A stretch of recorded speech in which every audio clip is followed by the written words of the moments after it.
Mic. Camera. Action.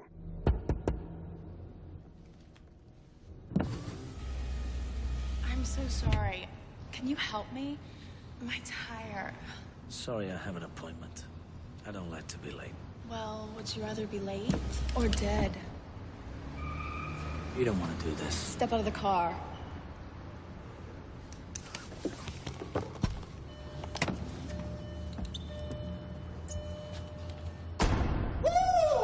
Let's go, fellas! Come on, man! Yeah! Take it easy. The car's brand new. No problem, buddy. I got this. Baby, let's ride. Stay playing for the action to the club, baby. Parents know the kind of company you're keeping? Shut up.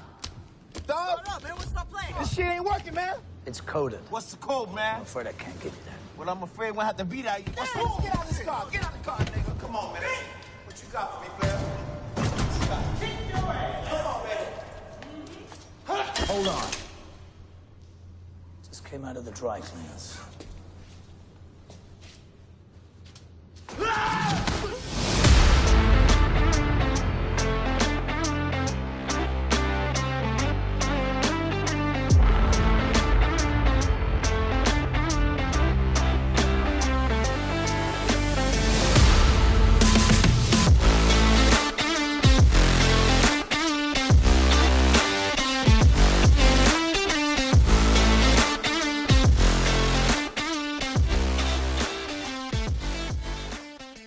Welcome back to the Filmography, the show dedicated to watching every credited film for an actor's complete back catalogue, from past debut through to present day in chronological order. Each episode, I'm joined by an esteemed guest to watch and discuss the next entry from the focused filmography and consider how it ranks amidst their career and whether we can trace any typecasting trends or topic traits or theatrical tics. For episode 11, I'm joined once again by Spider-Dam to discuss the 11th big screen appearance of the Stath and his first franchise sequel, Transporter 2. We watch, you listen, and hopefully watch along too. So, thank you very much, Dan, for transporting yourself back into the guest chair to discuss the Stath's first, but certainly not final, foray into franchise territory. Well, I've got my melon fists at the ready to knock out any bad critical analysis you might give. That's definitely a thing to talk about, because I've read that as well. Are you sure? I'm not convinced they're melons. Are they cantaloupes? Let's go straight into melon fist. Come on, melon hands. This, the last final third of the film, I think. But were they? I don't know. They just seemed a bit hard. I thought maybe they were the outside of a coconut. I'm pretty sure they were green. They look like they were green to me. But that is, isn't it? Like you've got like the. Do you know you've got like? The green outside the brown. You've got to take that bit off first, haven't you? Before you even get to the nut, then you've got to open the nut. I mean, it's a bloody pain in the ass having a coconut, isn't it? I don't know. I just thought I'd rather die than have a coconut. I think. Fair enough. When he's bashing the guy with it on his fist, it's hilarious, and it's meant to be hilarious. But yeah, everyone was singling it out. I'm sure you've read some of the same reviews I have of like the watermelon fist, and I was just wondering. I'm not an expert here, but if I hit somebody with watermelons on my fist, I think it would explode. I mean, I guess. I mean, maybe they're super melons. Maybe they're super melons on steroids, like genetically modified super melons. I wonder if it was like Superman, isn't it? Isn't it like with Superman? Like the reason his suit doesn't rip because his like power, his aura extends and protects his suit. Yes, so you're right. Yeah, so aura made them protected him. Supermelons. He passed his power into them, transferred it over into them. His hard man status into the melon. You are right with Superman. It's basically a force field, a personal force field that's like just skin, like just above the layer of skin, sort of thing. And that's why his cape always gets destroyed, but the suit's immaculate. So I mean, I think the melons. Please write in the comments if they're not melons. Melons versus coconuts. That's where this show's going. Is it a coconut? Is it a melon? Is it neither? Maybe it's something else. I have no idea, but it bloody looked like a melon to me. It looked like a pair of melons and a quite literal pair of melons. But I'm sure what was on your mind as you were watching. Clearly, clearly. melon on each hand. Yeah. To be fair, I don't want to get crude here, but there's quite a lot of melons on show in this movie. I was gonna bring that up. There's I'll say there's some mixed messages within this film. I think. Yeah. In regards to respecting of women and those type of things. But I'm sure we'll get into that. But yes, so we're returning back to the world of the transporter, and I'm so glad everyone's back in some form, in some respect. We've got Louis Leterrier, who's been promoted to the director, into the director's chair on his own. Full director. Corey Yun is back as the fight choreographer, and again, Luc Besson writing and producing, I believe. Yeah. So yeah, you've got all the team back together. You've got a new setting, a new location, new characters, new story. But it's still quite familiar, and there's a lot of continuity there. I like that. I can't remember the French cop's name again. It's Tufi. Yeah. I can think of the actor's name. The actor's name is Berland. It's not Berland, but yeah. Berland. We'll go with that. Berland. Tarcody. That's Tarcody. That was it. Yeah, I was thinking it definitely began with a T. But I love the fact that when he gets into Stath's house, he's making the Madeleines again. He is, yeah. And I didn't notice that from, I think, when I used to watch it, or way back when I last watched it. I didn't notice that because, again, it's just like a tiny detail. But I really appreciated that. It was quite nice. Because when the FBI turn up, he opens the door, doesn't he? He's like, "I'm the cook." Yeah, that as well. Yeah, that's a line from the first film. And I like, he kind of almost becomes like, obviously you're a big Indiana Jones fan. You know, like Marcus Brody.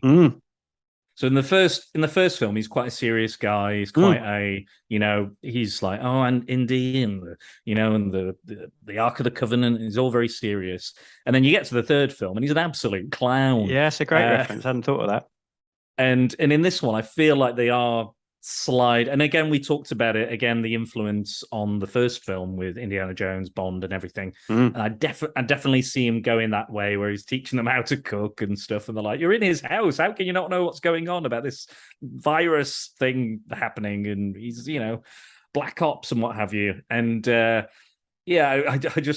kind of appreciated that kind of slide into kind of the clowniness of it and the ridiculous.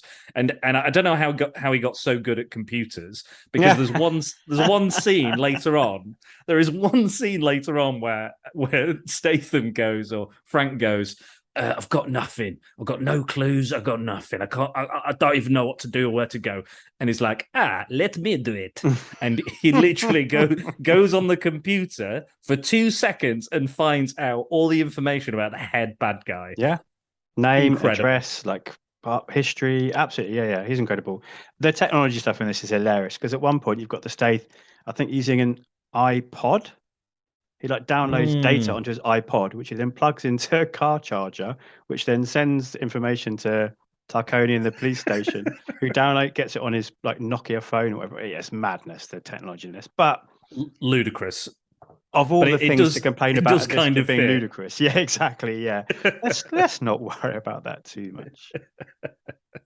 I did quite enjoy all the different mobile phones he had as well. The little, because it was very of the time, wasn't it? There was like those Matrix. Yeah, the slide phone. Yeah, slide phones. Everyone wanted one of those, didn't they? Because it was so cool at the time. Really showing our age now, I think. Oh, yeah, pops open. That's what we want. Popping open. That was the height of technology back then. Remember the height. I'm old enough that Snake on your phone was the height of technology. Very popular, very popular. What did you think of the kind of we were talking about the ludicrosity? I don't know my English, but it just kind of goes a bit mad in this one. And do we lose something from? Do you think the kind of slightly more grounded nature of the previous one? Yeah, that was the thing I was most looking forward to before we watched this. So you and I, as we spoke just before we started recording, and as we spoke at the end of that recording, we were kind of talking this up. And I know me particularly, I was saying I can't wait to watch this. It's one I've been most looking forward to watching from his back catalogue. I used to love it back in the day. And it was because of this elevated sense of ludicrousness that it just doesn't give a fuck. It's just Mm. let's just go for it. All out, let's go for it. Let's have flipping cars and jet skis on roads and all kinds of madness. Absolutely. I'm not sure, if I'm honest. I think when I finished watching it a couple of nights ago, I was like, oh, I really enjoyed that. But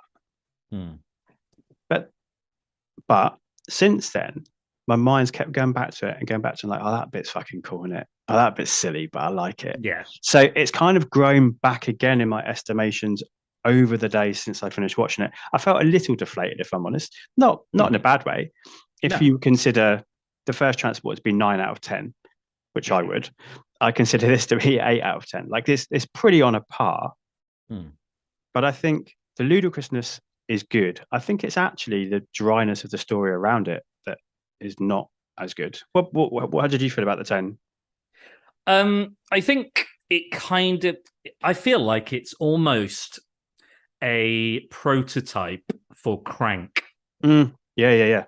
Because obviously Crank is balls to the wall, frenetic, crazy. You don't stop for a minute. It's just like everything is going on. Bah, bah, bah, bah, bah, bah. You know, like shocking himself or, you know, injecting himself, getting the adrenaline up or whatever he does in whichever film. But with this, it was kind of like they were going for that, but they didn't quite have... I mean, they introduce a kind of ticking clock in it, but then it's kind of a bit like...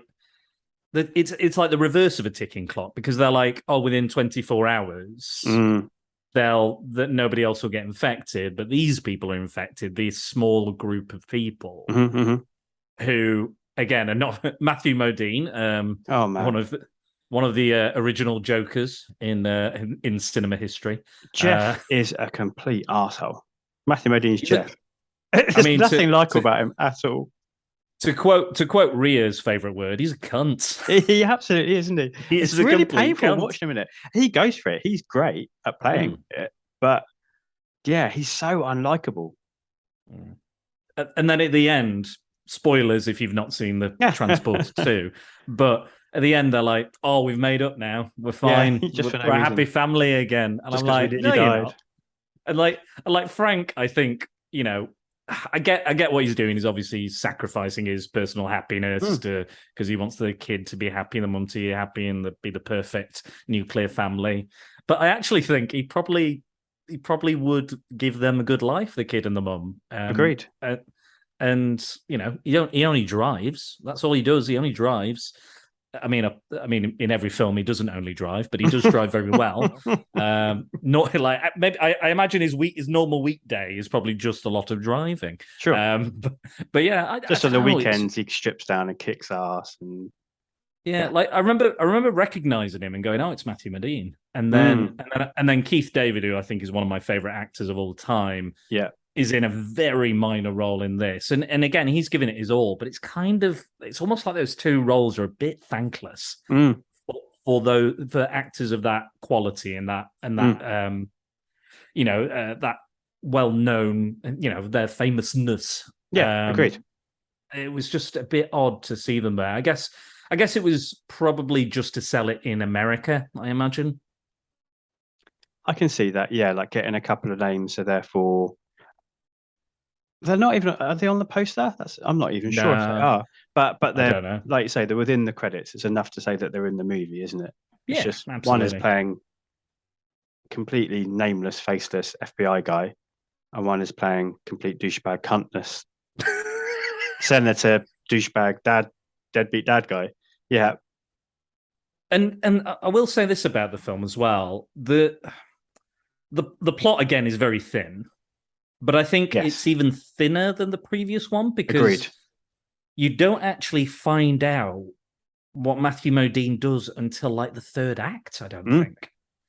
Like they don't mention it. They don't like, oh, he's an important guy or he's the drugs man or, you know, he's this or that. You just know he's got a lot of money and a lot of security around him. You know nothing about him. And then it's like, oh, by the way, oh, we're not after the son, we're after the guy and we're trying to get him through this virus. It just didn't. I think if that was set up a bit more, or there was like, again, we see the villain of the piece kind of, working out and planning and plotting against all the different, the virus and this and that. But we don't know anything about Matthew Modine or why he's coming about after Matthew Modine. And there's literally a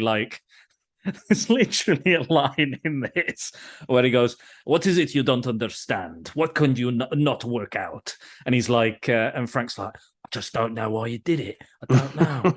and he's like, "I will explain it to you. Let me explain it to you, you stupid driver." And then he just explains the thing. And it's like, again, right up until the last 10, 20 minutes of the film.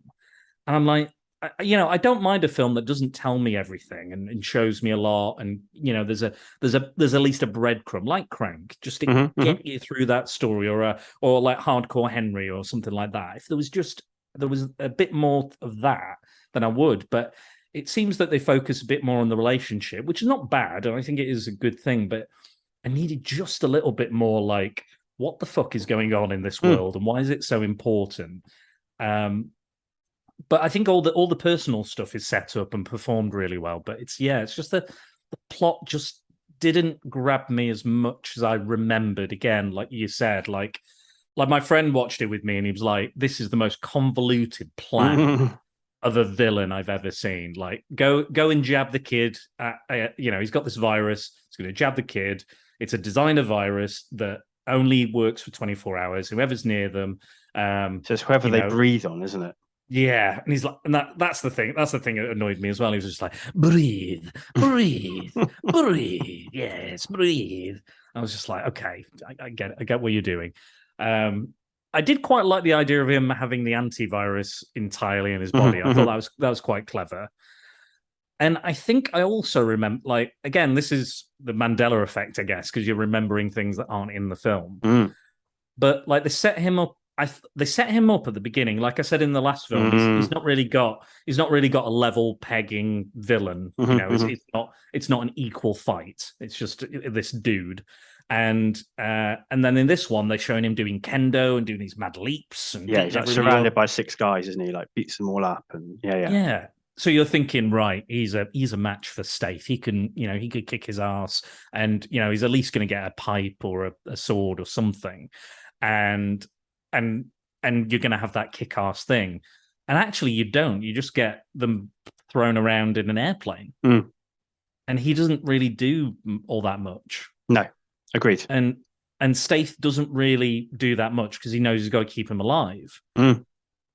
So it's kind of almost a little like, I say it's anticlimactic. It's got a fucking plane going down in the sea, but it is so because the stakes are low, aren't they? Because we know the Stath is going to survive. We know Frank's going to survive, and we know he has to make this other guy survive, as you just said.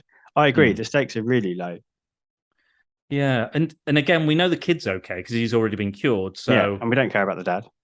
We don't care about the dad. The mum is, the mum we care about, but we care more about the kid, and he's fine.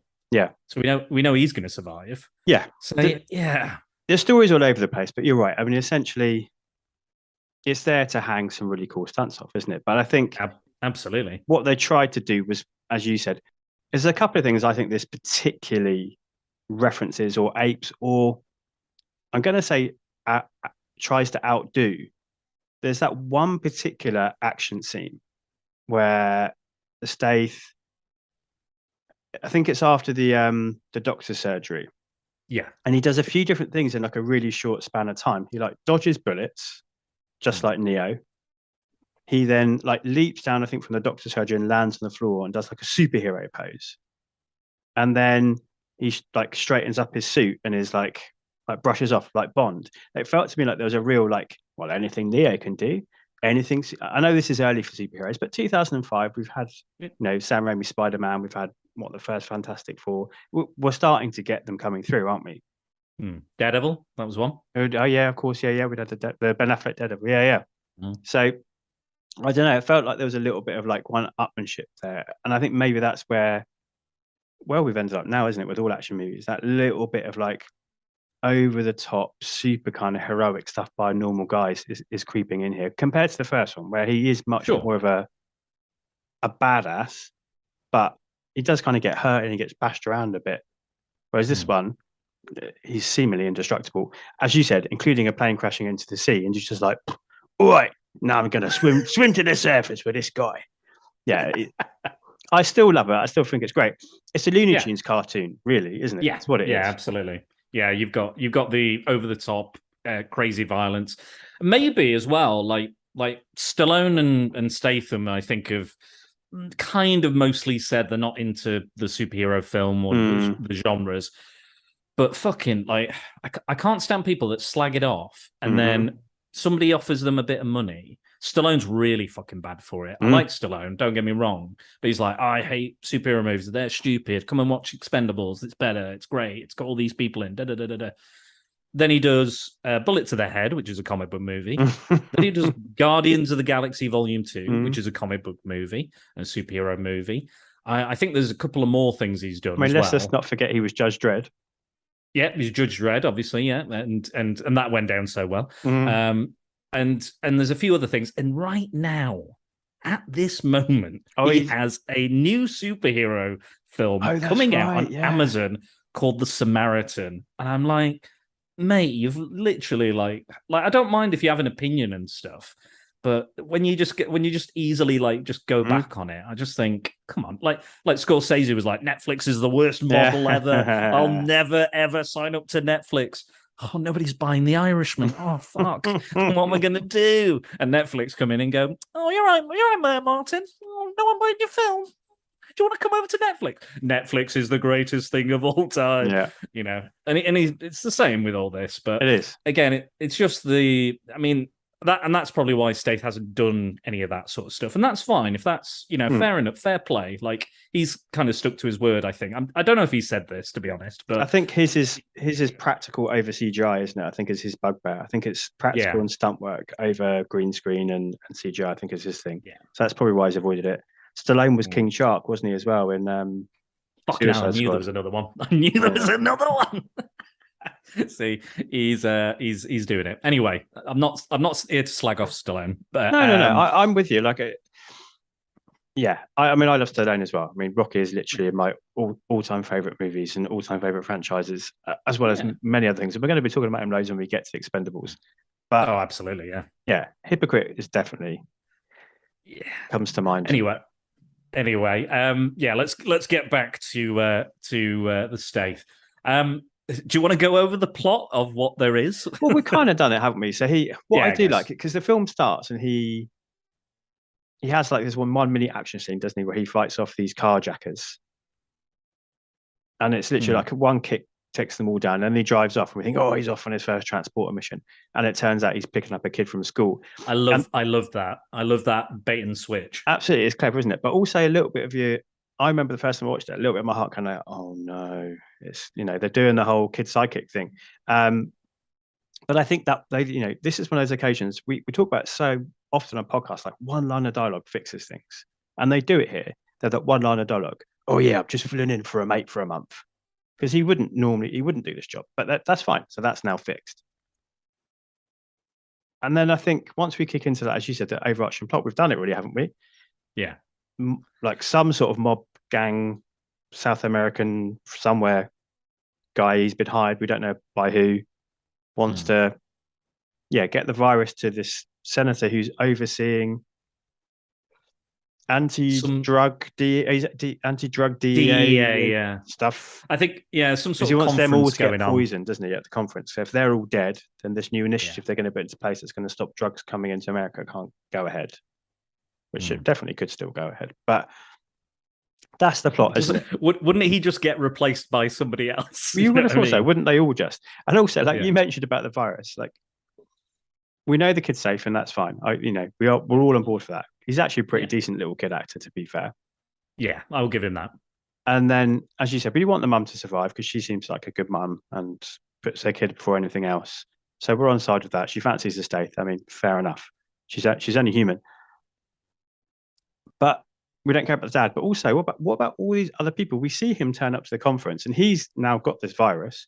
He's talking to all these people. He's walking through the kitchens. It's not like he goes from the bedroom to the conference room. Like, there's no way they could. This is like a pandemic now, right? They can't control for 24 hours anyway. Yeah, They at can't least control for this. 24 hours. But is it 24 hours from first infection or 24 hours from when each people get infected? Who knows? But it's going to go pretty big across this city, I would have thought. Yeah, like it would be like, yeah, they don't. Again, it was like the last film where they're like, oh yeah, these people were in the truck. Oh, okay. It's kind of a little bit like that. There's like, oh, there's some collateral damage, but we don't want to talk about that. It's too tragic. We don't. I guess we're still kind of reeling at this point from, like, this was a difficult time, like straight after kind of 9/11 for action films, because obviously things like Die Hard you couldn't really do, and I think Collateral Damage was a Schwarzenegger film that got delayed because it had like Muslim terrorists. There's a lot of stuff, so we're still kind of coming back from that a little bit, and we're still reeling from that cinema wise, because it's too hard to talk about and to witness and to discuss. And even now, the pain is still fresh for a lot of people in that day. So yeah, they must have been like, maybe, oh yeah, we won't talk about those people, we'll keep it kind of let's keep it just kind of tunnel vision on these characters. But it's quite Spielbergian in that way, isn't it? Like what his War of the Worlds, like what, millions of people die in that movie, but because we're focused on Tom Cruise's family, we don't really think about all those people. I suppose, I don't know. It's quite a funny thing that. And it's the same thing in both these films that you just mentioned. I'd forgotten about that from the first one. The third act is definitely the weakest because they kind of write themselves to a point and they're like, oh, shit. Oh, no, we don't. I tell you what, don't worry about that. We'll just focus on what Frank does around the corner. That's definitely what happens in both movies. Yeah. There's a bit of hand waving, little classic hand wave. But yeah, I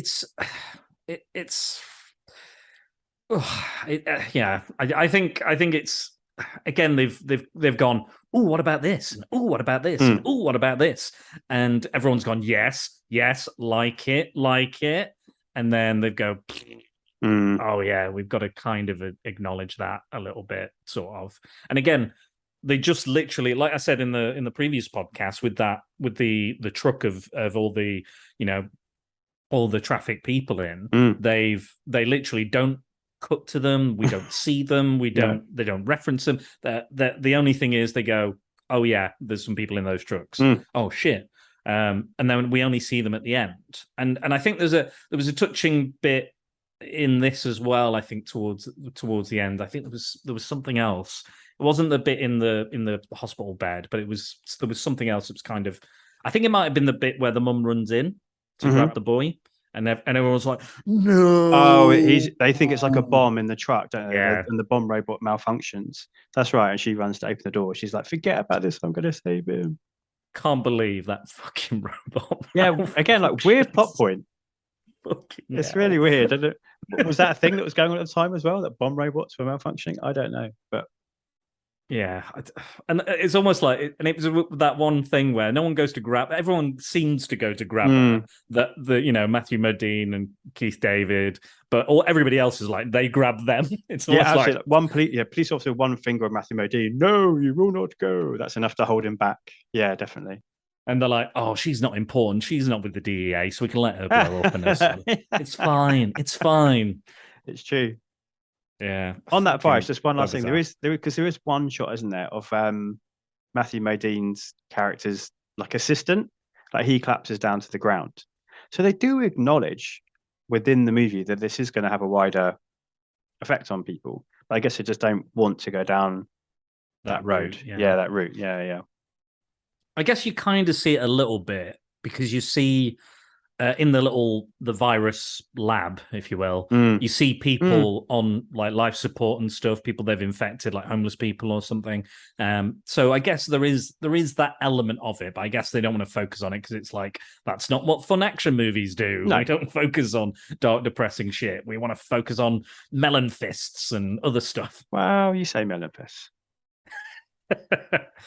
Agree to disagree. Coconut husk fists is what I'm going to call it. Coconut clobberer. Yeah. It's sort of a film of three parts, isn't it? Which I know is stupid to say because but we get the Stath and the kid together, established that he's built a nice bond with his kid by playing a little game in the car. like a 5 point. I mean, a 5 point system to guess what the clue is. I mean, I don't know about. I mean, do you get 5 points? I got the I did get it in the end. I did get it. But did you get it like with the first clue? At what point of the clue? Just prior to the kid getting it, I got it. So I guess I'm not as good. What about you? Did you get it? That's slightly worrying, I think, Dan. Actually, I'm not Batman. I can't solve riddles. I mean, probably for me, I think probably residual memory, because I watched this so many times back when it first came out, on DVD. It's been over 10 years since I watched it, so I was like, oh, this is a bit fresh. Let me think, because I always want to.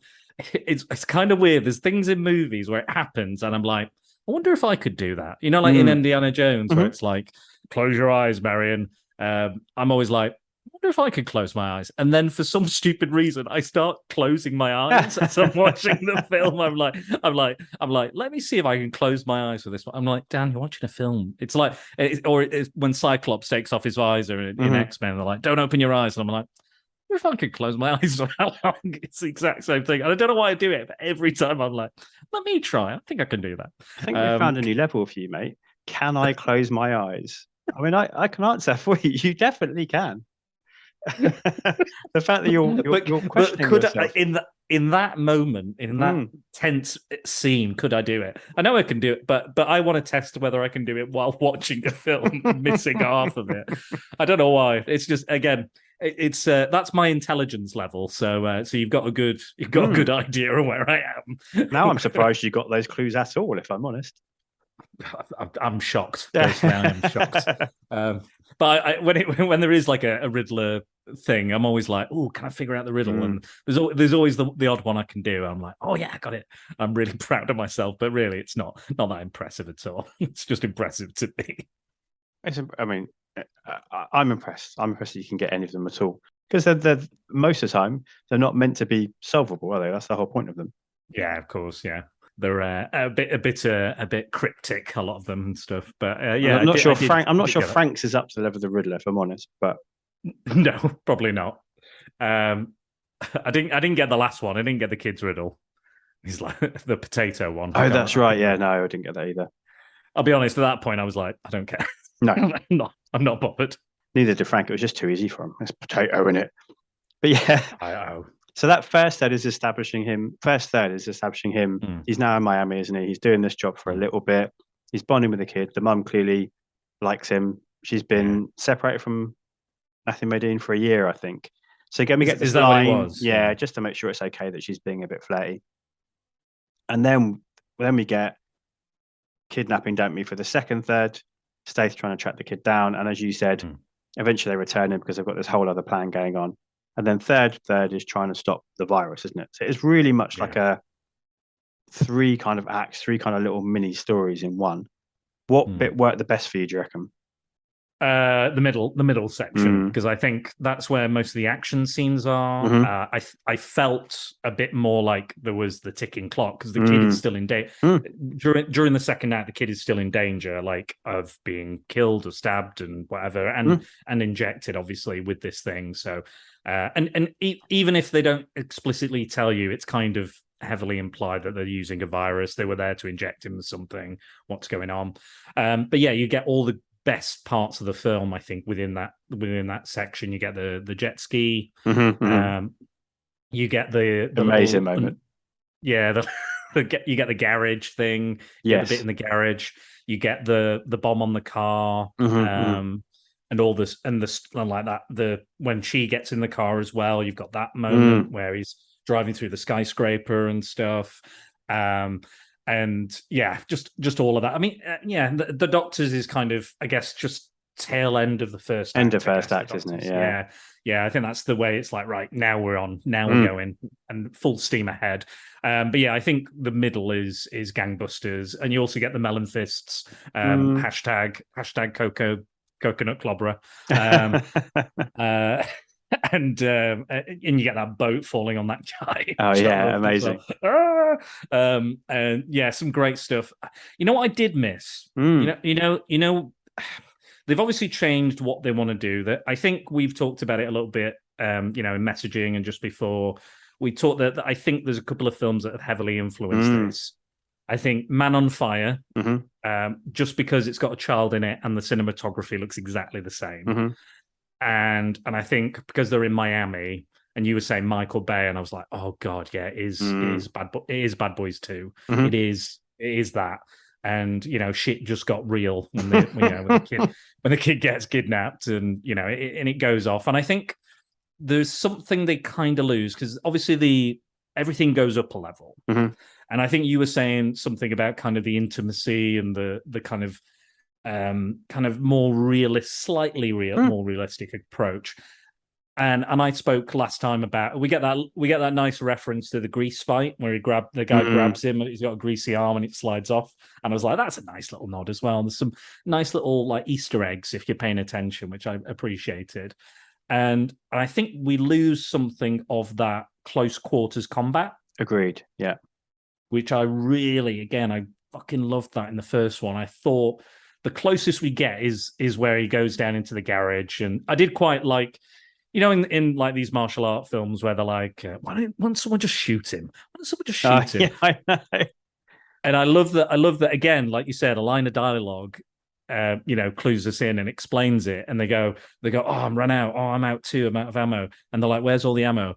Oh, it's in the garage, and he's just gone down the chute into the garage. So they all grab like katanas and axes and everything. And that's the closest bit I think we get to that. Also, another fucking great bit is the use of the fire hose. That is the best bit in the movie. I agree with you. The garage, I agree with you completely. I think the fights in this feel a bit more choreographed.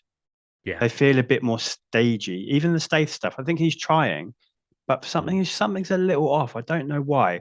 I think there's too much focus early on guns and car stuff, which I like guns and car stuff. But you're right. The thing we celebrate about the first Transporter was all the close quarters, all the claustrophobic spaces, him taking on multiple assailants at once. None of that's really here until the garage, which is the first step in the right direction, which is decent. And then it changes location to whatever this like basement is. The fire hose scene is fucking genius. Yes. I love that. And I guess it's kind of, again, it's kind of that Jackie Chan-esque stuff and using, you know, regular items. And there's also, I don't know if it's maybe a Die Hard reference as well with the fire hose. I don't know if there's that. But I just thought it was genius the way he moves it, the way he flicks it and twirls it, and he uses it in so many different and creative and unique ways. I like right now, I want to watch just that. I just want to watch that microcosm of this film because it's just fucking fantastic. And I love that he turned because I was like, I remember him turning on the hose. It was kind of like I was recalling things as we went on. And I was like, he's going to turn on the hose. It snaps neck, so it throws him around. And I was like, and even then, I think he does something else just before the end. I think he throws it at someone or turns it on. Or something. He's whipping it around, then he kicks it, doesn't it? And it hits the guy straight in the ball. Oh, that was it. Oh, just quality like that. Like Corey Yun, give yourself a pat on the back, definitely bow, whatever you want. Because that's the highlight of the film for me. I just thought that was incredible. That the jet ski chase is really fun, and again, I love that he lands on it. He calculates it, works it out, and then he just flips the girl right over his head. There's two. Genius. So yeah, I mean, we'll cycle back quickly, and we'll come back. So the hose pipe bit, I agree. Like, it's amazing. It's cool because when he turns it on, it's almost like Alien, like because the hose pipe fills up, and then it drags them all around the room, doesn't it? And there's one particular shot of a guy like going like, oh my god, and he's like being pulled backwards into like some darkened corridor by the hose pipe. It's so cool. I love that shot. It's definitely. It reminded me. It reminded me a little bit of where Spider-Man 2, where Dr. Octopus, all the arms come alive and they're dragging him out and they're throwing him around. It was a little bit like that. So I got vibes of that, which I fucking love that scene anyway. Definitely. I love that film. And Jackie Chan was a great reference as well, because I don't know if you've seen Shanghai Noon and Shanghai Nights with Owen Wilson. A very long time ago, but yeah. But he does a lot of that kind of. I think he's got it's like a rope with, I don't know what it is, like something on the end, and he does a lot of those kind of moves and flicks, because particularly it's like being able to wind it around your body, isn't it? So it changes the length of the rope. So I think probably that had influence. I don't know whether Kuroyun was the choreographer on that. He might well have been. But Could be, yeah. definitely that was, as you were saying, like Jackie Chan-esque grabbing stuff. But particularly as I was watching that scene, I was like, oh yeah, I remember him doing that. I think it's in Shanghai Noon, the more Western one, when he's doing that. But yeah, the jet ski is hilarious, isn't it?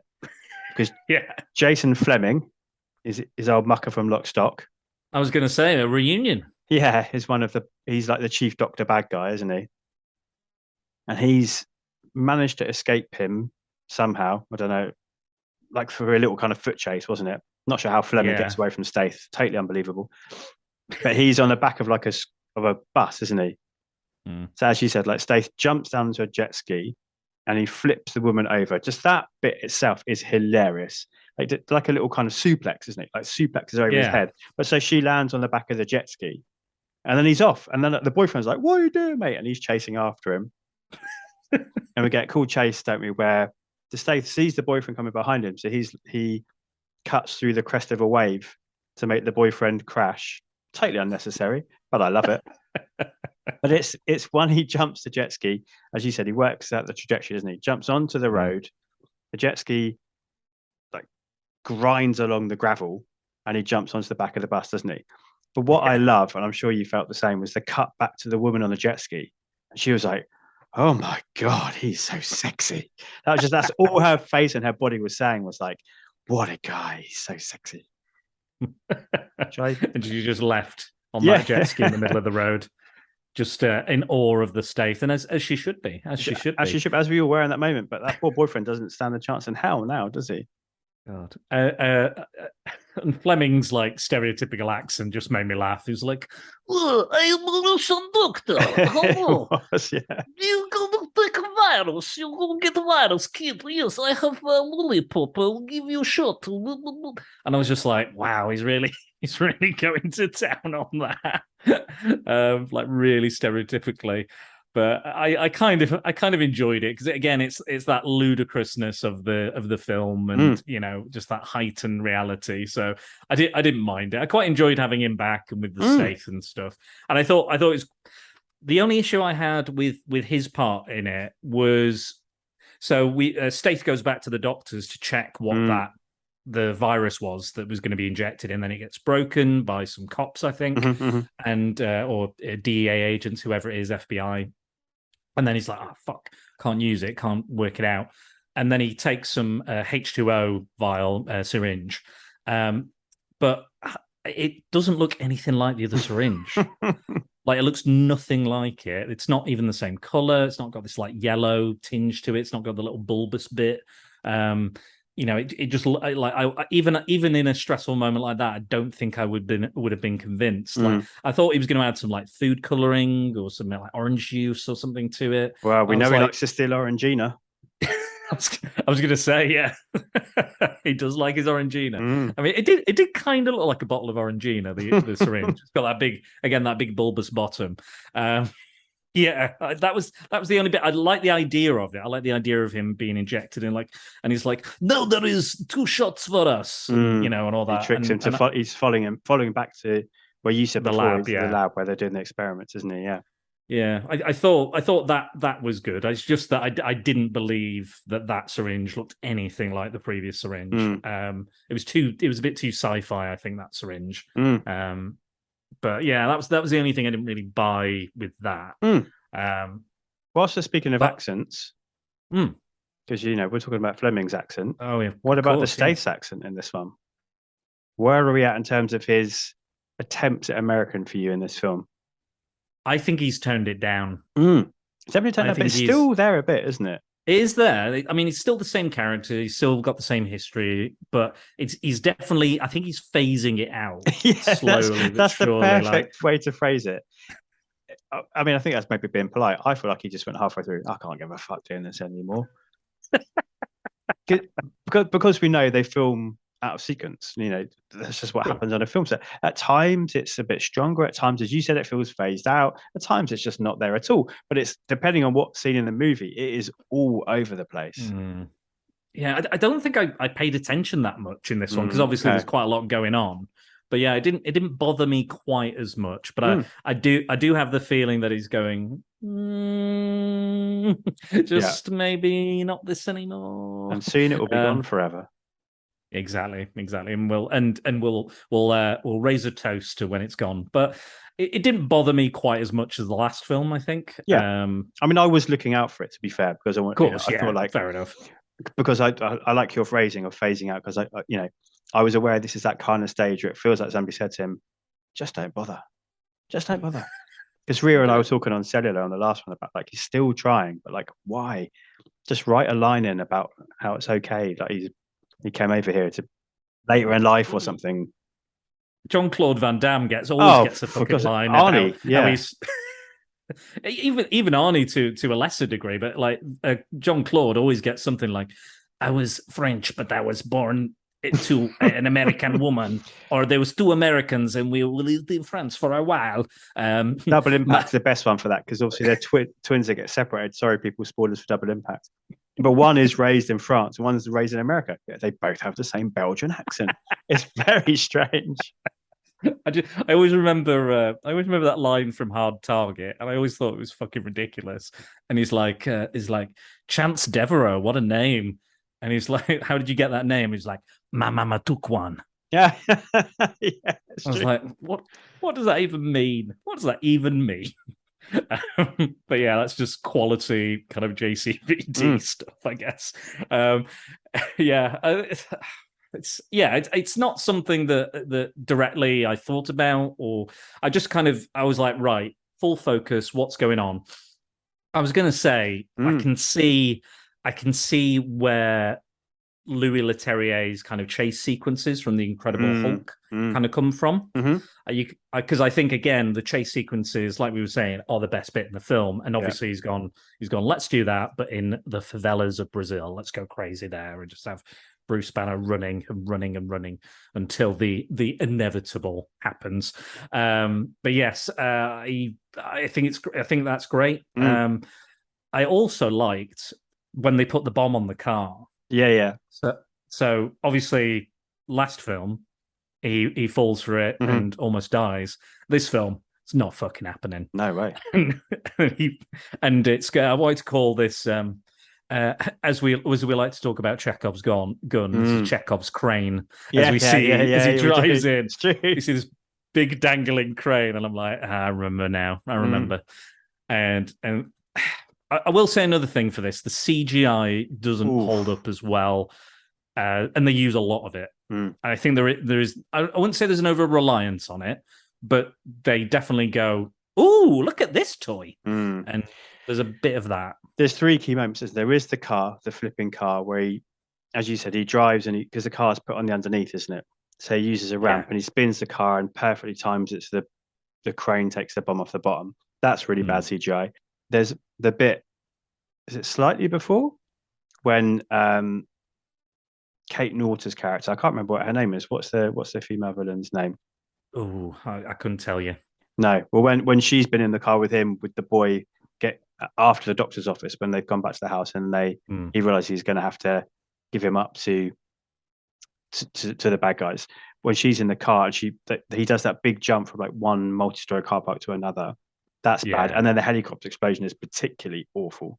Oh God, that was bad. Yeah. And the plane sinking in the sea is so bad. I mean, it's like me watching my youngest play with a toy in the bath. It's awful. Yeah, those are the key moments where I was like, oh no, everything was so good. And that's like, it just, again, it reminds you that the first one didn't have, I think it had some CG with the fire and stuff, but mostly it was practical. And again, I'm going, I kind of miss that first one. Agreed.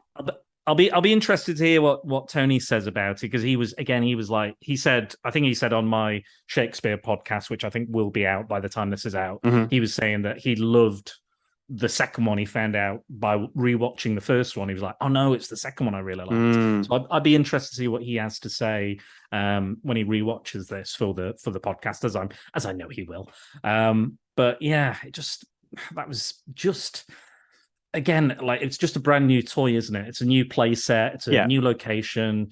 Got new people, new storyline. But yeah, I don't think it was necessarily necessary. No, I agree. And it stands out because there is so much good practical stuff still in this. Like there's an awesome car chase where they're like practically flipping cars where they're crashing. It's that same moment when he's, when he's trying to get away with the boy and with, I just looked up with Lola in the car. We've got to talk about her. Got to talk about her in a minute. So there's that scene, which is really practically done. I think they overtake another chase, don't they? There's a police car already involved in a chase, and he overtakes it just to show how cool and fast he is. So there's that kind of practical. And as you said, the foot chase, which is the one after he follows Fleming's doctor to the testing facility. There's that chase with him trying to get the vial. The stunt work there of him like jumping over when he's over vans and falling on the floor and rolling and like all that's practical and all that stunt work and most of that it looks like to me is the Stath. So just because we do still have some of that really good practical stunts, it makes that CGI stuff look even worse. I agree. Yeah, it stands out even more than it normally would in a because I'm fairly forgiving of CGI and stuff. Yeah, me too. I go, it's gonna age. It's gonna age, Paul. It's just the way technology works. 8-bit video games don't look like they did, when we were kids and stuff. So yeah, I kind of give it a free pass to a degree. And yeah, it's just a reminder that it's mid 2000s and it's like, ooh, and yeah, and again, it made me miss those kind of scenes from the first one and like the ingenuity, obviously had a lower budget, so they had to be more creative and more, I think the problem with it as well is it's trying to be those other films. And I think it's coming across as a poorer version of those films because of that, instead of being a direct sequel. I know what you mean. It feels like it's just lost a little. I'm not sure I'd agree that it's poorer. I'm not sure I'd say this is worse than Man on Fire or Bad Boys 2. But the other film it reminded me of was Mission Impossible 2 as well, in terms of the infection in the forest. And actually Mission Impossible 3 as well, when I don't know how well you remember that one. Tom Cruise has to break into he has to do the fulcrum maneuver in the building and swing across and get in and get a virus. And he parachutes down. Yeah. That has a scramble for the virus on the floor amongst cars as well. So it reminded me a bit of Mission Impossible as well. I'd say it's probably on a par, those movies, but I know what you mean. It's lost a bit of its independent identity in trying to match up to or ape or like recreate scenes and ideas from other films. I do agree with that. Like we were saying last time about that wheelman influence, that whole wheelman. I lost all of that in this. Like I didn't get a sense that he was, he doesn't have all these rules. He doesn't do this. He's just like I love this kid. I'm going to help him.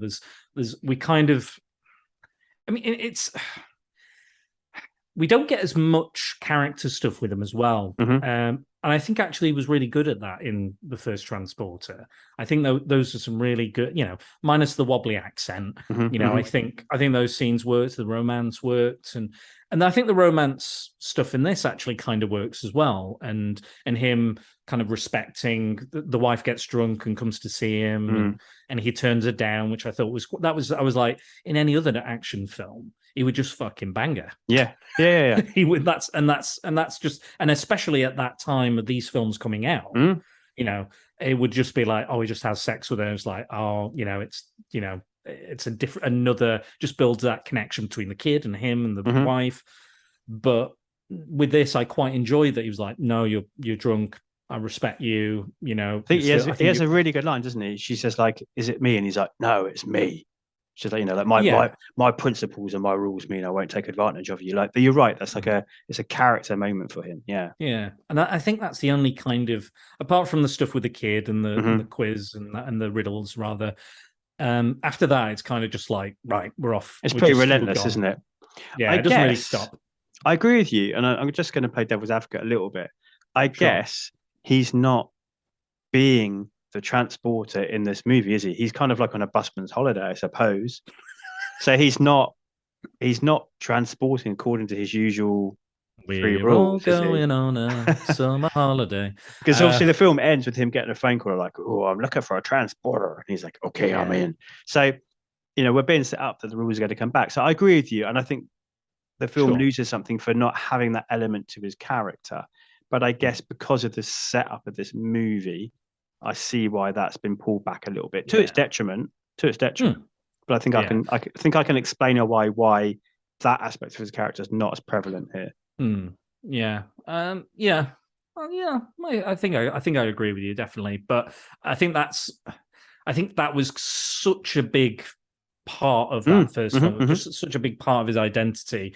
You know, I think some people might be like, well, what's this? Is this actually a direct sequel? You know, is it? You know, obviously it is, but it doesn't like tonally. It doesn't necessarily feel the same. There's a lot of differences. It doesn't look the same. It looks like a totally different film. It'll be interesting to talk about that when we come back to 3. So obviously you'll be coming back to finish off the trilogy, where that does cycle back round to that a little bit more. That I've only ever seen 3 once, which already tells you something perhaps about how I felt when I first watched it. Yeah, cool. I'm interested to see if I still feel the same, but I think that does cycle back round to that. So it'll be interesting to see whether we praise it or we criticize it. In a couple of months' time. Don't get me wrong. I know I have been quite critical of the film, but again, I think it is a really good quality action film. I think it's really fun, and we should criticize the things we love. Yeah, there you go. But I love absolute total dog shit films as well. Yes, as my podcast, shows and showcases that I quite That's like why we that love kind it. of stuff. But this is a good quality, a good quality action film. If you're looking for something, on a Sunday evening, you're like, I've got work tomorrow. What should I watch? And I did watch it on a Sunday. And this is it, and it's fun, and again, like, it was over before I even knew it. I think I think I may have like checked the time once on Transporter and like, okay, yeah, but this I was like, oh my god, it's like there's only like 20 minutes left. Shit, it's almost over, and I kind of I forgot a lot of stuff in it as well. Again, it was like returning to the other one. But I had a lot of fun with it. I had a real blast. Like I said, the sequences are good. I think I've nitpicked all the things I can nitpick really about it. I can't think of anything else that I was like, it's really detrimental. Other than the Lola stuff, like I was saying earlier. Let's go there. Let's go to Lola. Okay. What do you think of Lola? That's it. That's the noise. That's it. Just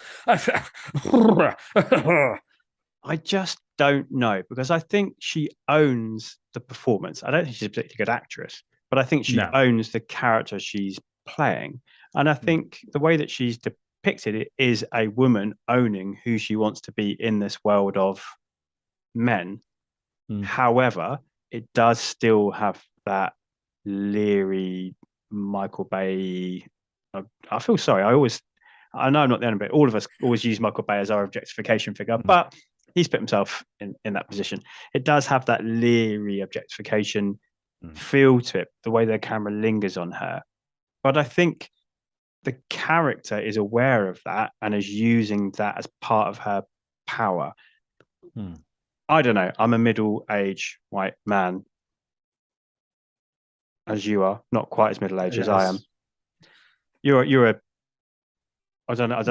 Well on my way. You're a youthful white man, so I don't know. I think it just about gets away with it personally. What about you? I think you're right.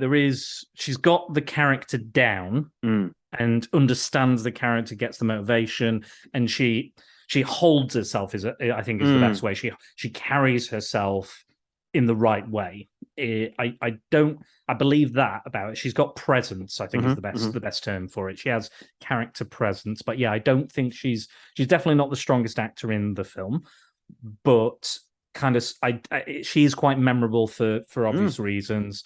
Some of her lines, some of the stuff she does is probably some of the coolest in the film. She's on the front cover or the poster.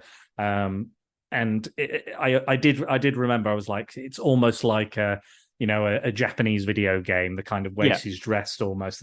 There's something there where it's like, I've got all these guns and all this stuff, but I'm barely wearing anything and no armor. It's what a James Bond girl would do if they weren't trying to be a bit more, but this is kind of an extreme Bond girl, isn't it? As you said, perhaps with that touch of it's kind of like in a more extreme Xenia on a top, isn't it? Yeah. From GoldenEye, like I could imagine her kind of dressing like this if she went to an absolute extreme.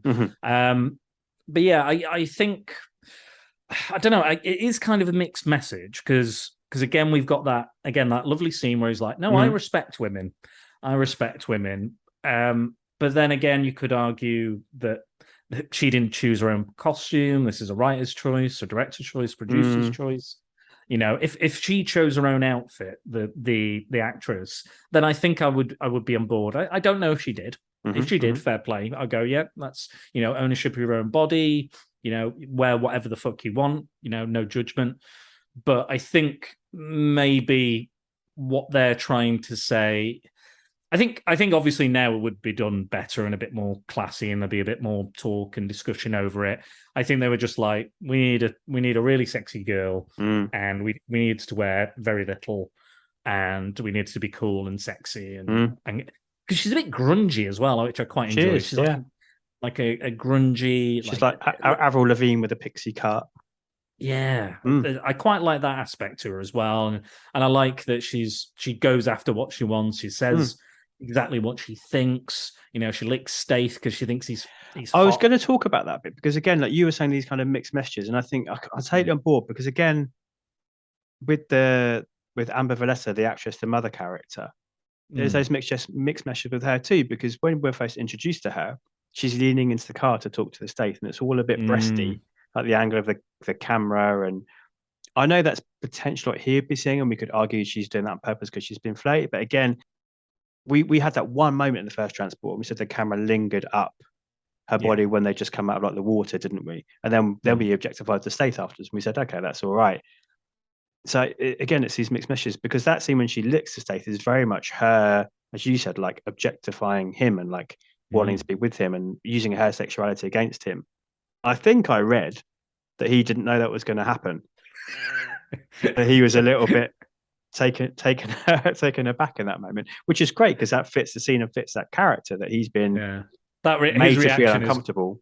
His reaction is fantastic. If you can pause that and just like, I don't know if you can do that on your DVD. If you can grab that or find it online somewhere, I'll try. That reaction of his is gold. It's just like total absolute disgust, and I loved it. And I think I was expecting him just to be like, she's licked my face, and it's right. I'm a tough guy, but he absolutely is like, what the fuck are you doing? It is, it was a brilliant reaction, and that's why it was so kind of memorable. Because you also have the earlier scene with Lola, don't you? When she's dancing around, she's got headphones on. And she's danced around in this skimpy outfit that she wears for almost the whole movie. It's like a see-through bra and panties and an open doctor's jacket sort of thing, isn't it? And she's doing that to distract all the men that are in the room, aren't they? Before her boyfriend, before the main. So again, like we are objectifying her, but within the movie, she knows she's doing that in order to be part of the. I don't know. Maybe we're not the right to be. We're the right to people to discuss this, but maybe we don't have a definitive answer. Yeah. I wouldn't say for sure. And again, it's not, I don't think it is for us to say necessarily one way or another. But yeah, I think they're trying something. I think it was almost like the first film where they're like, oh, he was going to be gay, and then they went, no, maybe not, or like, well, we want to say this, but we can't sell the film on this. We have to also do the things the audience expects at the time, maybe to make sure and ensure it's well received, it's well reviewed, it's gets the marketing it needs.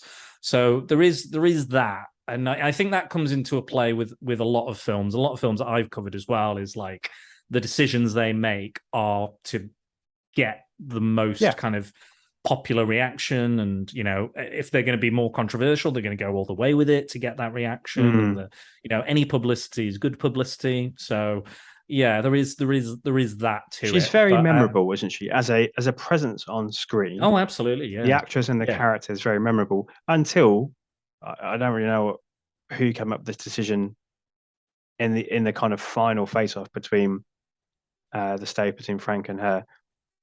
I'm not sure who came up with that idea, because it's really weird, and I still don't really understand the physics of what's going on. She's like swinging from beaded curtains, isn't she? And then he kicks her, but it's off screen, so we don't even get to see it. And the next shot, she's against a vertical bed of nails. It appears it's very odd. Yeah, it's like a sculpture or something. Yeah, it's almost like those Russian kind of dancers on the it's like a silk rope, and they or Cirque du Soleil type thing. Yeah, absolutely that. And they tangle themselves up, they roll all the way up and they roll all the way down. And it's very much like that. And I think it's inspired by that. But it's on these kind of beads, and I don't think they would hold her weight. She's very she doesn't slight. Weigh anything, but yeah, I know. Yeah, exactly. Yeah. She's very slight, so I don't think. But even then, I don't think those beads would hold her weight. It's more. I don't know what advantage she is this kind of tactical, dangerous villainess, this femme fatale. I don't know what she tactically was thinking what advantage she was getting by being up there. Yeah, I don't know. I dodge you, and then I kick you, and then it's over. Yeah, I think they cut away for a reason. I don't think they want Frank being shown beating up a woman. No, which I understand. Again, yeah, and I get that. And it's not a good look for a character necessarily to do that, unless they're like life is in absolute danger, maybe. Which it is, I suppose, for him. She is there to kill him. I guess. But yeah, it's it was very odd. Yeah, I think that was kind of the most ridiculous thing. Like the jet ski I buy, but that was just like another level of like what the fuckery. And again, it was kind of underwhelming as well. Massively underwhelming. Yeah, like. Again, like the final battle in the plane, it's kind of a bit underwhelming. It's like they got, like both films. It's like they got to the end and just like, oh shit, we've got to finish it or end it, or we've got to. And they're kind of like, oh well, we've already used all our best ideas, so we'll just kind of half-arse it and limp to the end. Just get it finished, get it done. It does feel like that. We're running out of budget. We're running out of time. We don't have the ability to be as creative as we have. We've blown it on all these cars and all these chases and all this other stuff. So now we're just going to have two people in a hangar and two people in a room and just leave it at that. And yeah, it's a real shit way for it to go out because they really do build her up. Like they even do. More so than the lead villain. Gianni. Gianni. Gianni Cellini. It's a good name. That is a good name. I want to see Chev Chelios go up against Gianni Cellini. I always keep thinking he's called Chev Chelios in this, but no, it's Crank, isn't it? That was like. Why does he have that name? It's not even close to. I'm guessing he's not actually called Frank Martin. It sounds like the most, the most like. Sorry, any Franks or any Martins, any kind of like bland and boring. He's picked that on purpose, right? What are two normal first names? Let's put them together. Yeah, absolutely. Yeah. Yeah, it's weird. It's weird. Yeah, but yeah, again, it was the third act that I had kind of the most problem with. Like setup's fine, the main chase and stuff, but yeah, after that, after I think almost after they save the kid, everything just falls off. Yeah, because after that scene, he steals his Lamborghini, doesn't he? Drives after it. He gets on the plane by climbing up the landing gear. I'm not sure how that works, but again, in this movie, we're not going to worry about that too much. Yeah, that bit was really crap as well. Like I just thought, because I thought he was going to crash in. I think I remembered it from Bad Boys. Don't they crash into the landing gear? They're taking off, and I think they're crashing. Or there's another film. Face Off. Is it Face Off? In Face Off, they used the helicopter to damage the I don't know what it's called. The bit on the wing. There's in definitely Bad Boys, they do something. He's trying to escape in a plane, but they use a rubbish truck to drive into the warehouse. Right. And then I must be thinking of another action film because it's almost like a Lamborghini, and they just go full on into the fucking like the front wheel or the side wheel of the plane and take it out. Again, all those action aficionados that are listening, please tell me what film that is because I have no idea. I'll be getting a tweet from John, I bet, when this comes out. John, or maybe Blake, or some Max, maybe. He probably knows. Glyn will be the one. Glyn will be on it. Glyn will be like, I know that film. It's that. It's this. It's that. Yeah. Yeah, it'll be Glyn. Yeah, Glyn will be the guy. But yeah, someone will tell us. So please tell me because I would like to see that film again, and I do know it, but I can't for the life of me think about it. And that's what I thought was going to happen. But it was kind of like, and again, I think that was a bit of bad CGI as well. Yeah, well, yeah, Because definitely. it was just, because it was kind of just It's like a silhouette, isn't it? Yeah, drive. Dip, dip, dip. Mm. And it's like, oh, okay. Oh, the landing gear won't come up. Oh, okay. Yeah. Can land it in Cuba, wherever we're going. And as we said before, the issue is that this was an opportunity for a really good claustrophobic fight scene between this guy we've established is a badass. We know he can fight really well. He took down 6 guys. I mean, 6 guys he's paying to take down. So I'm always a bit wary when we see a bad guy in a fight area in the film to show how like tough they are. And you just think, well, you're kind of paying these guys, so maybe they're letting you win. Anyway, so we expect it, don't we? But because of the clever plot twist of him becoming the antidote, it takes the jeopardy away. Because we know, I'm just repeating myself, but we know Frank's not going to die, and we know that he can't kill this guy. You know what would have been better? Again, I like the idea of the virus, him having the virus in him. What I think needed to happen was accidentally him be mortally wounded. Sure. And he's bleeding out, and the antibodies are going everywhere. You know, the cure is going everywhere. And then again, we've got a running clock. We've got for him to obviously get the body back. Obviously, you know, more than likely needs to be alive for that to get out. And obviously, the more blood that's bleeding out of him, and he's maybe he's in he's in a car and he's like getting a bandage and wrapping it around him, and maybe the guy is actually trying to kill himself. Like, that would be interesting. Like like they have to do a fight. And they have to fight, and he has to knock him out. But Frank is stopping him hurting himself. That would be really clever and creative. Yeah, absolutely. Yeah, that would be a really interesting fight scene. So instead of him, and Frank taking the hits, maybe, or the stabs, or or like he stabs, like Frank, like he goes to stab himself. Frank puts his hand in the way, you know, blocks the knife. Something like that would have been really fascinating. And again, if you did it in that close-up style from the previous films, I think that would have been really cool. And again, you could mix that into the plane and have that, because that, again, really close quarters. And if you're insistent on being a plane, you know, have him sucked out. I mean, we have the classic thing of like, never shoot a gun on a plane, people. Have you never watched an action movie before? It always ends badly. Somebody always shoots a window. But have him sucked out. So then Frank has to get a parachute and dive after him. Like, I know even that's a bit cliche and has been done before. But at least it would add a bit of jeopardy to it. At least it'd have a little bit of Point Break coolness. I mean, it'd be a very different film if he was sucked off, wouldn't it? It would, but then according to Lettier, that's what he wanted Frank to be. Yeah, that's true. So that's it. Yeah, that's it. He could have sucked that antivirus right out of him. Just held it in his mouth the entire film. But it's also the sort of scene that would be better 10 years later. During Tom Cruise's The Mummy, more than 10 years, but is an awful film. But the 0G scene in the plane as it's crashing is awesome because it really was filmed in like kind of a 0G.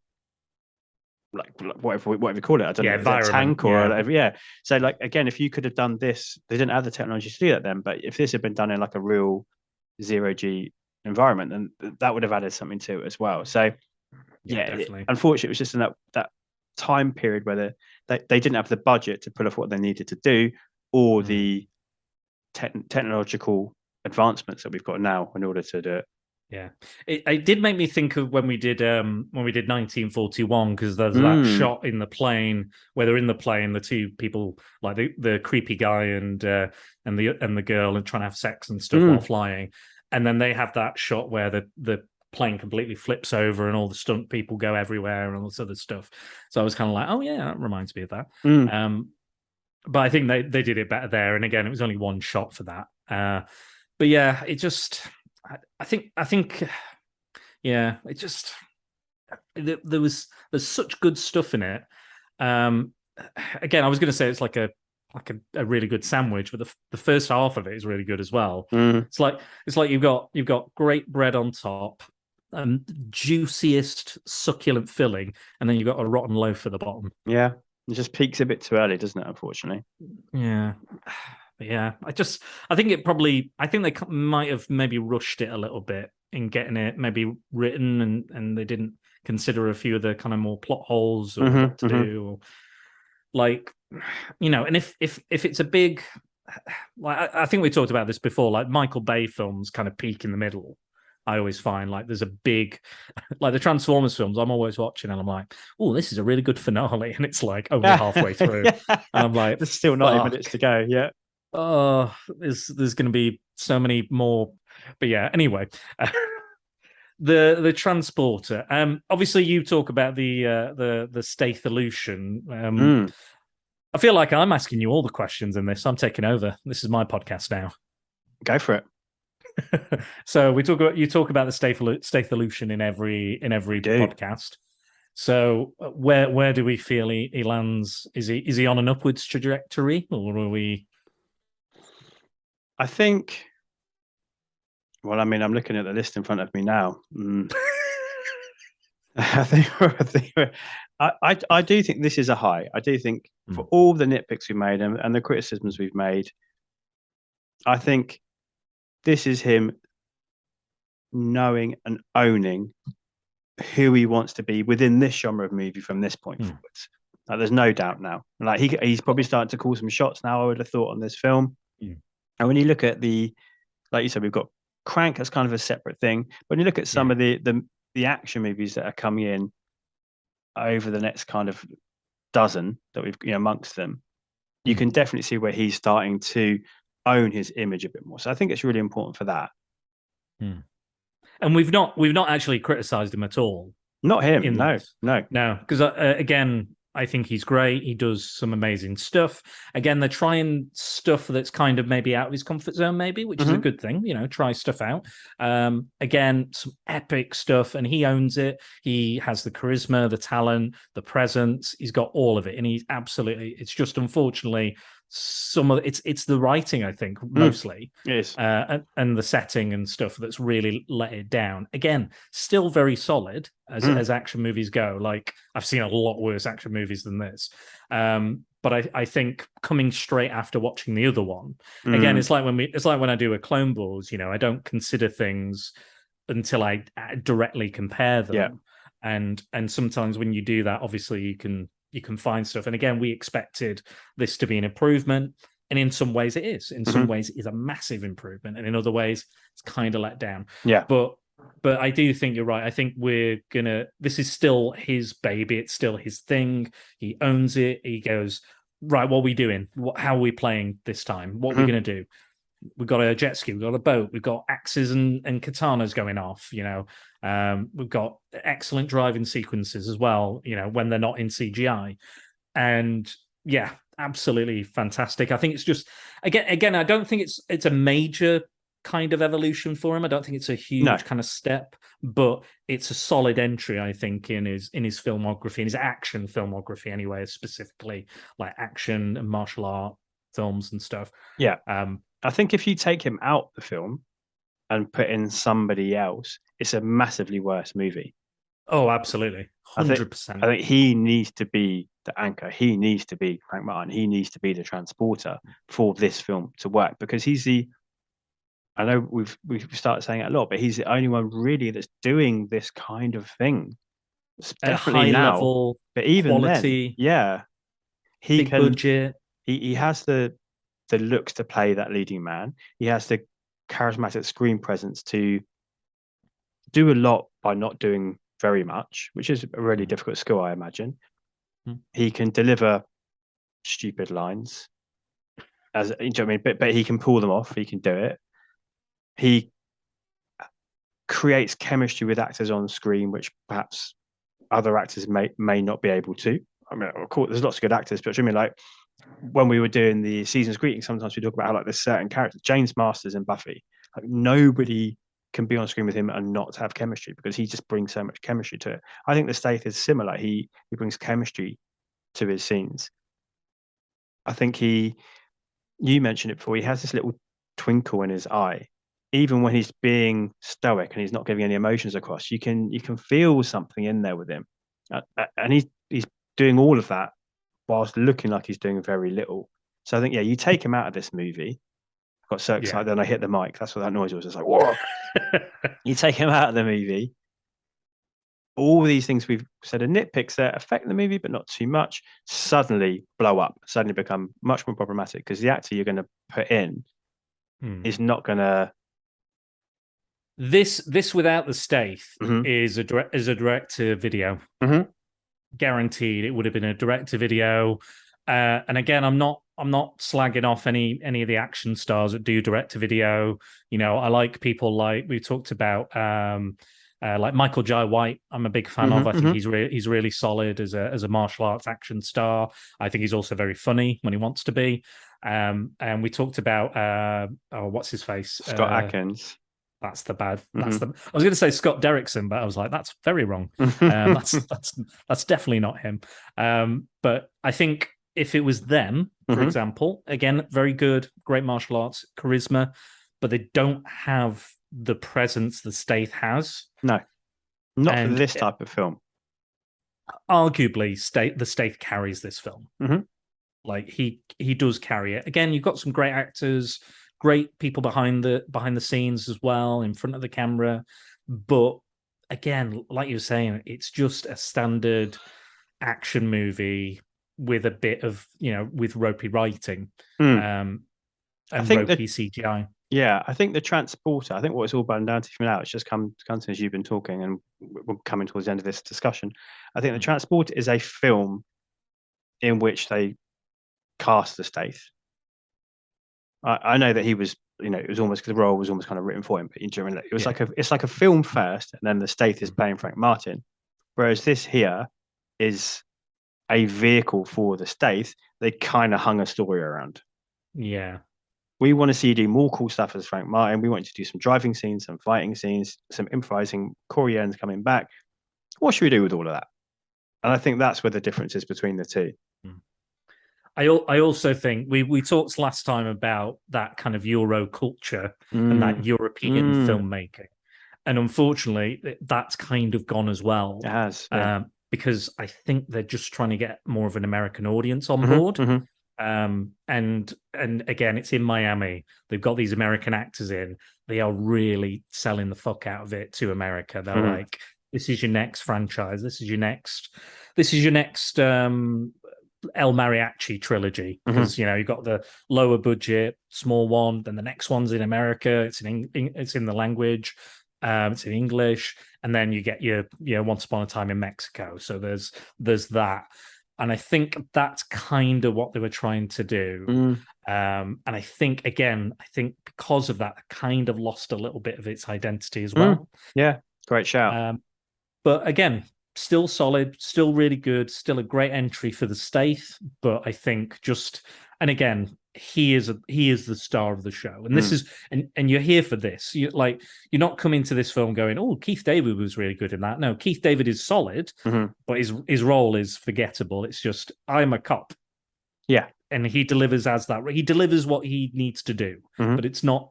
And again, Matthew Modine is quite underwritten as well, but he delivers what he needs to do. But you're not here for those guys. You're here for the Stath, and you stay for the Stath. And he's in practically every scene, isn't he? There's very few scenes that he's not in. A couple of cutaways to villains. What are they doing? Maybe one or two cutaways to Matthew Modine. What's he's doing? Otherwise, it's all the Stath, isn't it? All the time. Exactly, and that's what you want, and that's what it does best. Yeah. When he's on screen, you're sold. You believe this absolutely fucking ludicrous situation, this overarching massive plot, all these, the red herrings and all this other stuff going on, and some of the ridiculous dialogue in this. I remembered at the end as well. We were talking about actors. I think I found one worse actor than Lola, and again, she's not bad. There's a newscaster right at the end when he's driving, and the police are chasing, and she's clearly French, playing an American, and I don't know if maybe it was Louis Leterrier's mum or wife or something. I don't know, but she was fucking horrendous, and it was just like, oh yes, there seems to be someone driving very fast here in Miami, and it's like, well, no. It sounded like The Room now. Yeah, it was a little bit. There was a little bit to that. I noticed today at work, actually, there's a guy called Miguel at my work. He's obviously a Spanish guy, and when he's speaking to customers and they tell a joke, he has a laugh, and it sounds exactly like Tommy Wiseau's laugh. like ha ha ha ha. Now you've noticed that you cannot unhear it. I can't unhear it. It was like ha ha ha ha. So funny, great story, Mark. Would you like a car warranty? No. Now tell me about your sex life. That is not what his calls are like. But I don't know. It was just something I noticed today, really weirdly at work. It's a long, boring job I do, selling car warranties. You have to find the things that give you the little glimmer of hope during the day. Yeah, he's a great guy. I love him. He's really he's a really cool guy. But yeah, I just noticed his fake laugh is really like Tommy Wiseau's. Yes, but yeah, I know we've criticised it a lot, but still a good, solid Stath. Yeah, well, I mean, talking of so if we want to look at, we've looked at the nitty gritties of it. When you look at it within his filmography, so this has a budget of 32 million, so up from 20.5 for the first Transporter, but significantly bigger box office. So all those things we've spoken about, and whether they were doing things to make sure they appeal, it clearly worked because it made 89 million or 89.1, which is up from 43. So they didn't quite double their budget, but they did more than double their box office takings. So in terms of his position within the industry and whether he can be the leading man in Hollywood, this is an important step. It definitely helps with exposure, doesn't it? It gets his, like, again, we don't really have, apart from James Bond, there's not many English. I know he's playing an American in this, but really he's an English. Kind of. Yeah, I was born in England, but I moved to America when I was 10. Yeah.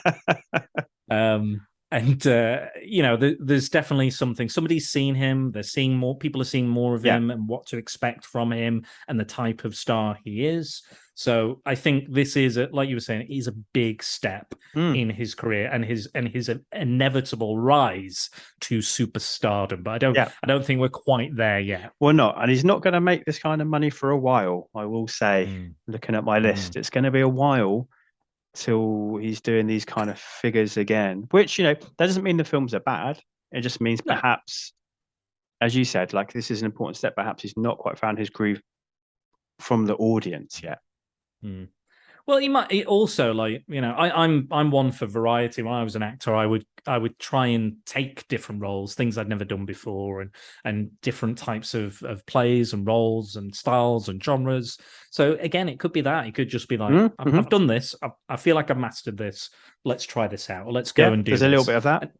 Yeah, some fantasy coming. Oh yeah.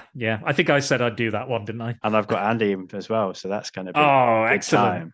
Oh yes, what a threesome! What a threesome! But yeah, that sounds like an absolute. That's gonna be an interesting one. But I think this is his kind of vehicle, quite literally. Yeah, literally and figuratively. The Transporter is his vehicle, and he's doing it again. The script's not great. There's problems. There's issues. There's plot holes. But he's still bringing his absolute A game. He's not wasting an opportunity, a moment, anything. He's showing you his acting chops. He's showing his action chops, his driving chops, whatever it may be. He is the reason you tune in again to this film. You don't, again, like you said, anybody else probably wouldn't watch it. You probably wouldn't even bother. And for all the nitpicks, I could put it. We could finish talking. I could go and put it on now. That would be twice in a week, and I could happily sit through it all again. And I know that I think this is his favorite, certainly within the Transporter series. And I know this is very high within his own personal filmography from his perspective. He rates this very highly. So that tells you how he feels about the stepping stone or what it presented to him as a role within his career as well. Yeah. Definitely. It's definitely a kind of a touchstone, I think, I think the first one and these are solid entries, Snatch as well, like and some of the other ones that have kind of popped through. I mean, obviously you've had the more obscure ones, and you've had Collateral, where obviously he wasn't really in that one, even though I love the discussion, and Lock, Stock as well. I think those are all these are key appearances for a reason. And even in a small scene with Tom Cruise is a pretty big deal. Oh, massive. In a Michael Mann film, that's still quite a big deal. But yeah, he's definitely still on his rise. But like you said, there's some missteps, and he's picked the wrong vehicles or backed the wrong horse, maybe. Some rocky waters ahead, sadly. Okay. But lessons to be learned, I'm sure. Lessons to be learned. So before I get your final rating, which was going to be interesting because obviously third appearance, and I don't know if you can remember, but I'll go back over what you've given before. Okay. We'll look at what some other people have said. So Cold from Letterboxd, as always. I think this is KS. They say, another movie of a bald guy shooting bullets while flying sideways, which they deem a criticism. I see that as a compliment. 1.5 stars they gave it. William Tallman, or it could be Tallman, I'm not sure. They say, even more cartoony and ridiculous than its predecessor, Transporter 2 goes full-on implausible for the vast majority of its runtime, and it's pretty hilarious to behold. If you ever have to kill 90 minutes, this is a really good way to do it. I'd agree with that. I think that's a good assessment. Cole says, like Man on Fire, for people who enjoy movies where things actually happen. Transporter 2 is an essentially flawless masterpiece, a live-action Looney Tunes cartoon in which Statham is unleashed partway through Act 1 and spends the next hour punching, kicking, and driving his way through increasingly ludicrous set pieces and using increasingly ludicrous things to hurt anyone who dare stand in his path. This is the Crank films if the Crank films weren't winking at you the entire time. It's interesting you mentioned that. This is pure, brilliant, tremendous cinema. There you go. I would not say flawless, but I do agree with some things he said, definitely. But yeah, it's definitely not flawless. I think it's trying to be flawless, but it misses the bar for me. But it's still, again, very, very solid. He does mention the jet ski scene, and he says, of course, as he leaves, the lady he abducted is completely in love with him because, I mean, who isn't in love with Jason Statham? The men want to be him, the women want to be with him, the women want to be him, and the men want to be with him too. I quite like that. So true. Yeah, I agree. Very, very, very much agree with that as well. Josh Stewart says, better than the first in almost every way. This has no right to be any good. A plot directly cribbed from Man on Fire and Mission Impossible 2, and even a theme directly lifted from Commando, which we didn't talk about, and I didn't notice. But when I read this, I was like, shit, he's right. Yeah. What I might do is I'll do a cheeky little underlay as we're talking in the edit, and we can listen to, and people can guess whether it's Commando or whether it's Transporter 2. He says the action is smart, Statham is a machine, and the ass whooping is palpable. So much fun. The fire hose scene alone is worth everything, which, yes. We mentioned. Emma, short but sweet, my favourite genre of film. Jason Statham beating the shit out of everyone. If I wasn't already with a beautiful, lovely Emma, I think this would be the other Emma for me. I think so. I think, yeah. Well, maybe I'll message her and just see. I'll just be like, I like your short and sweet review of Stath's filmography. So I'll just slide into the DMs. Is already taken by an Emma. Yeah, sorry. There's only so many Emmas to go around. So, but yeah, no, I absolutely spot on that one. I think some of the shorter reviews on Letterboxd are quite succinct. I agree. All right, last. I can't do a podcast without him anymore. Lou Shoemaker. There's so many laughs to be had in Transporter 2, intentional and otherwise, that it could really qualify as an action comedy. The decision to cut the music from many of the fight scenes lend them a slapstick quality. Plus, the film has its share of out-and-out gags, like Statham blowing past an unrelated high-speed police chase like it was standing still, or his French sidekick cooking lunch for a bunch of Miami cops. Most of the action scenes measure up to the first film, so your enjoyment of the film really depends on how much you like laughing at the poorly conceived drama surrounding them.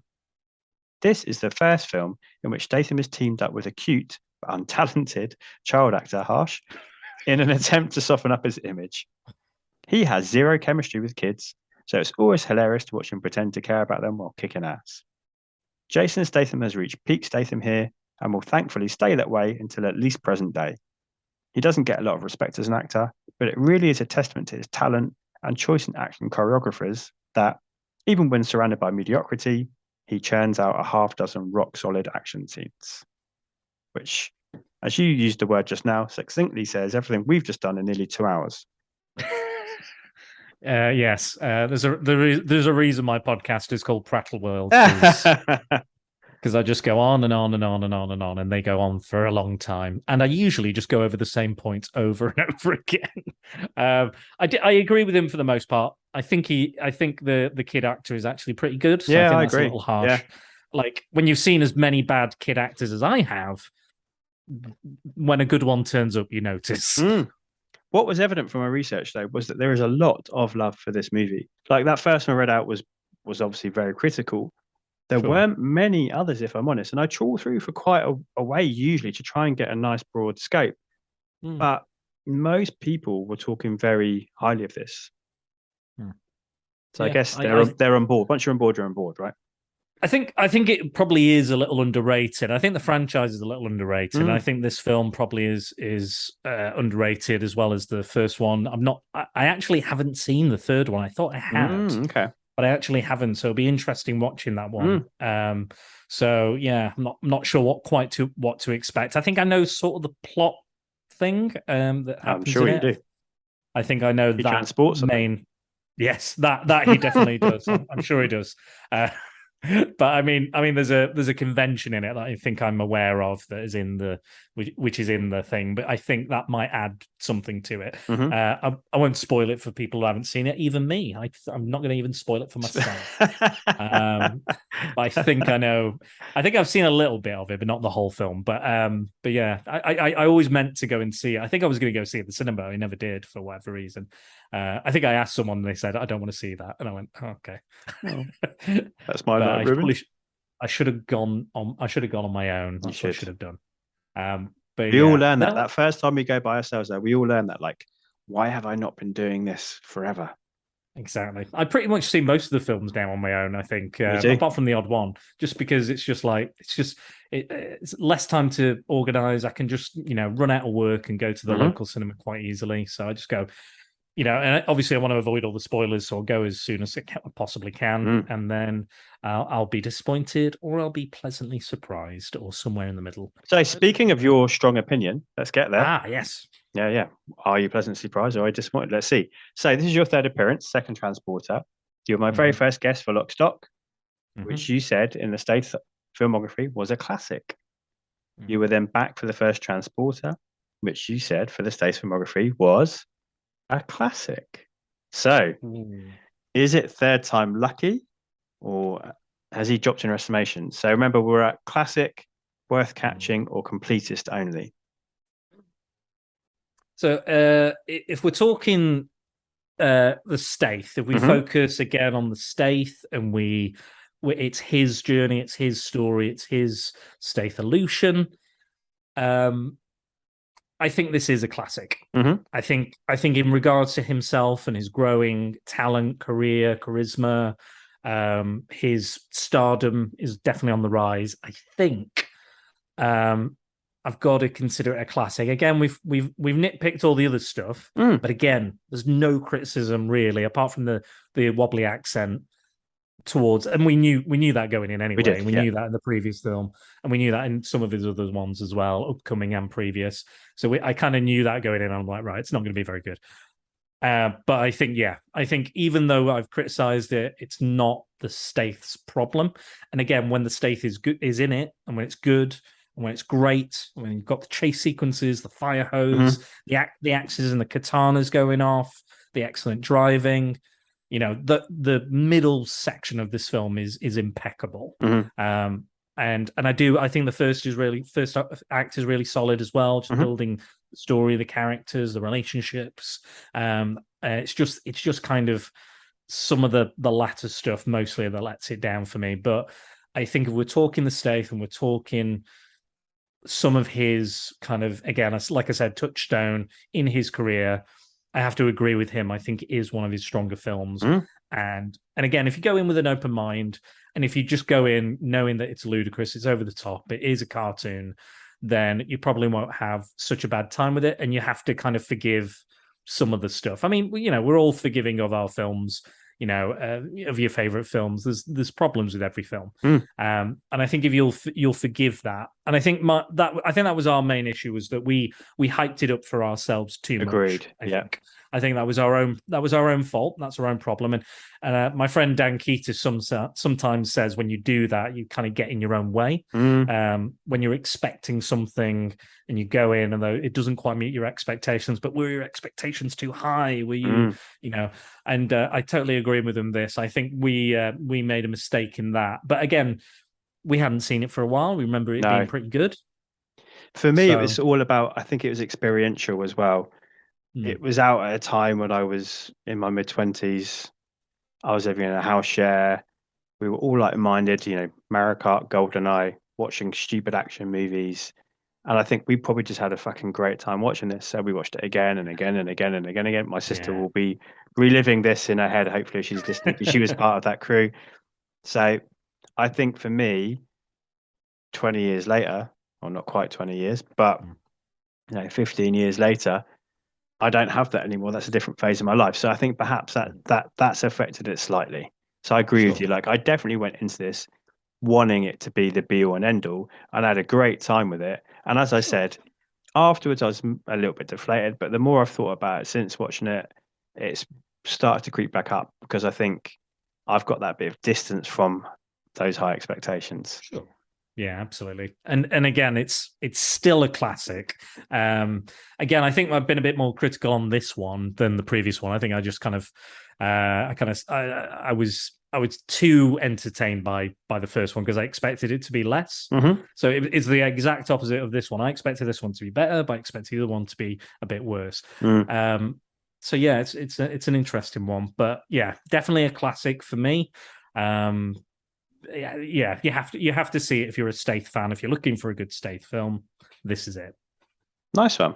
Well, thank you, mate. Thank you for coming on again. And that's 3 for 3. This is a pretty good run for you so far. Yeah, I don't think the next two maybe won't probably get those three, that hat trick or the same rating. But we will see. I might love them. You never know. You might, you never know. So this is due out. You were alluding to like what's come out with you. This is due out on the 12th of September. So I don't know if you can think that far ahead. It's a couple of weeks ahead. What have you got coming up? I believe Tony's. So me and Tony are doing our loose Shakespeare film adaptation. Great. So I've just had The Goodfellas, me and Andy's first last stop on the hype train, and I stole from your playbook and read out some letterbox reviews. Oh, nice. Well, I'm hyped. Yeah. I haven't heard that yet, but I'm looking forward to the concept, and I can't wait to hear you two talking about that. Don't worry. So I go for because obviously it's quite a popular, well-regarded film, Goodfellas, which we do. I've gone for the absolute worst reviews, and Andy's reactions to some like you of might them. be prodding the bear there. Maybe just a touch. Less a touch. I offended them a little bit, just a little bit. Just offended him a little bit. To quote De Niro, but it's exactly what you want out of that kind of podcast. I think It's a great new format. He loves it. He wants to do more. We're doing Schindler's List next whenever we do that. So that's been picked by Andy. Well, that's not been picked by Andy. He picked 3 within the podcast, and then I put them out into the Twitterverse, and they've decided that Schindler's List. It was between Mulholland Drive and The Patriot as well. Okay. On the podcast, I list some of the films I haven't seen, and you might be shocked to learn some of those as well. I think some of the big ones, and sure. But I'll explain that. You'll listen, you'll hear it. But yeah, I think Tony's podcast will either be out by now or just about to come out. Let me double check. 2 seconds. I release on a Monday, so if that helps. Monday. So let's have a look. So you'll be the Friday before, the Friday after, I guess. Yes. So 2nd of September. So you said this one's 16th, was it? 12th, I think.